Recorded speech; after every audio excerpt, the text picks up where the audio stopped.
Bagi agama Yahudi yang disalib adalah Nabi Isa, karena telah menyebarkan kesesatan.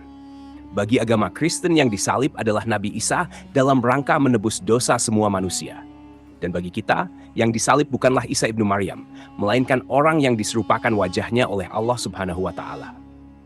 Assalamualaikum warahmatullahi wabarakatuh, sobat beriman yang dimuliakan Allah. Semoga kita selalu dalam keadaan sehat walafiat. Bantu channel ini terus berkembang dengan cara like, komen, subscribe. Semoga sahabat sekalian dimudahkan rezekinya. Amin ya robbal alamin. Ini adalah kisah tentang seorang nabi yang dianggap anak Tuhan oleh agama lain. Sementara itu Isa adalah putra seorang wanita solehah bernama Maryam. Di sini kita akan membahas tentang peristiwa penyaliban Nabi Isa atas perintah dari seorang raja zalim bernama Herodes. Dan mohon maaf untuk penonton selain yang beragama Islam, dipersilahkan untuk skip video ini. Karena di sini kita akan mengisahkan Isa ibnu Maryam dalam sudut pandang Islam. Nabi Isa alaihissalam lahir di Bethlehem, Palestina. Beliau lahir dari rahim seorang wanita perawan yang suci bernama Maryam binti Imron. Tentunya ini bukan hal yang mustahil untuk Allah Subhanahu wa Ta'ala. Seorang anak bisa dilahirkan tanpa adanya persetubuhan. Bayangkan saja teman-teman, bahkan Nabi Adam dan Hawa pun tidak memiliki orang tua. Keduanya tidak dilahirkan dari rahim seperti manusia pada umumnya. Semuanya mudah untuk Allah Subhanahu wa Ta'ala atas kehendaknya. Di dalam masa kenabiannya, Nabi Isa ditentang keras oleh kaum Yahudi ketika itu, karena Yahudi menganggap ajaran Nabi Isa ini menyimpang. Bahkan dewan-dewan tertinggi ketika itu pun menentangnya. Di tengah-tengah penentangan oleh kaum Yahudi terhadap Isa ibnu Maryam, ternyata ada 12 orang murid Nabi Isa yang setia kepadanya. Di dalam Al-Quran surat As-Saff ayat ke-14, mereka ini disebut dengan Hawariyun atau Hawarin. Sobat beriman yang dimuliakan Allah. Nah, pada suatu hari atas perintah Raja Herodes dan para pendeta Sanhedrin ketika itu, mereka berniat untuk membunuh Nabi Isa.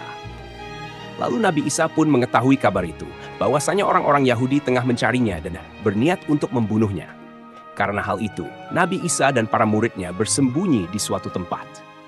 Lalu salah seorang murid Isa yang bernama Yudas Iskariot suatu hari pergi menghadap Raja Herodes. Yudas hendak menukar Isa dengan sejumlah uang 30 sekel. Dikisahkan bahwasanya Yudas ini menawarkan kepada sang raja, kalau dia mau tahu di mana Isa bersembunyi, Yudas akan memberitahukan, asalkan sang raja mau memberinya sejumlah uang. Akhirnya, Raja Herodes pun menyetujuinya. Kemudian berangkatlah mereka dengan dituntun Yudas menuju tempat persembunyian Nabi Isa. Maka setelah sampai di lokasi, ternyata Nabi Isa tidak ada, karena Allah Subhanahu wa Ta'ala telah mengangkat Isa ke langit secara utuh. Secara utuh di sini maksudnya adalah ruh dan fisiknya. Dan ketika Yudas mengetahui bahwasanya Nabi Isa tidak ada di lokasi tersebut, maka atas izin dari Allah Subhanahu wa Ta'ala, Yudas Iskariot diubah wajahnya menyerupai Nabi Isa, karena Yudas telah berkhianat kepada utusan Allah, Isa ibnu Maryam. Akhirnya ditangkaplah Yudas oleh anak buah Raja Herodes, kemudian dibawa ke puncak bukit Golgota. Kemudian mereka melucuti pakaiannya, lalu mencambuknya dengan brutal dan menyalibnya. Yudas Iskariot disiksa hingga pada akhirnya ia meninggal dunia di tiang salib. Awalnya Yudas hendak buat makar, tapi Allah Subhanahu wa Ta'ala adalah sebaik-baiknya pembuat makar. Ini namanya senjata makan tuan. Rencananya Yudas mau mencelakai Isa. Malahan dia yang dibunuh Herodes karena wajahnya diserupakan Isa oleh Allah Subhanahu wa Ta'ala. Padahal Isa ibnu Maryam telah diangkat Allah ke langit sebelum rombongan Yudas dan Herodes tiba di lokasi. Sebagaimana firman Allah Subhanahu wa Ta'ala, mereka telah merancang tipu muslihat dan Allah juga membuat tipu muslihat terhadap mereka. Sedangkan Allah adalah sebaik-sebaiknya perancang tipu muslihat. Al-Quran Surah Ali Imran ayat 54. Teman-temanku seiman, ada penafsiran lain mengenai siapa orang yang disalib oleh Raja Herodes dan orang-orang Yahudi. Dalam tafsir Ibnu Katsir tidak disebutkan sebenarnya siapa orang yang disalib ini, apakah Yudas ataukah murid Nabi Isa yang lain. Hanya saja ditegaskan di sana bahwasanya yang disalib adalah orang lain. Sementara itu Allah Subhanahu wa Ta'ala angkat jasad dan rohnya Isa ibnu Maryam ke langit. Dan di dalam Al-Quran pun ternukil Allah Subhanahu wa Ta'ala tidak akan membiarkan Yahudi membunuh Nabi Isa. Sobat Jazirah Ilmu yang dimuliakan Allah. Sebenarnya teman-teman, orang-orang Yahudi pun ragu-ragu ketika itu. Apakah benar yang mereka salib itu adalah Isa ibnu Maryam? Karena ketika mereka hitung jumlah Isa dan muridnya, harusnya ada 13. Tapi ketika mereka hitung jumlahnya, hanya 12 orang saja. Dan keraguan-raguan mereka ini tercantum di dalam Al-Quran. Allah berfirman, sesungguhnya orang-orang yang berselisih paham tentang pembunuhan Isa benar-benar dalam keraguan-raguan tentang yang dibunuh itu. Mereka tidak mempunyai keyakinan tentang siapa yang dibunuh itu, kecuali mengikuti prasangka belaka.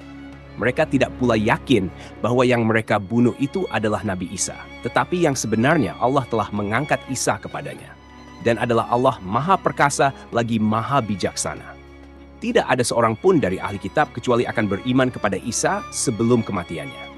Dan di akhir kiamat nanti, Isa itu akan menjadi saksi terhadap mereka. Al-Quran Surat An-Nisa ayat ke-157 sampai 159. Hingga kini, Nabi Allah Isa masih hidup dan tengah berada di atas langit sana. Kita sebagai umat muslim wajib mempercayai bahwasanya Isa ibnu Maryam tidak pernah mati di tiang salib.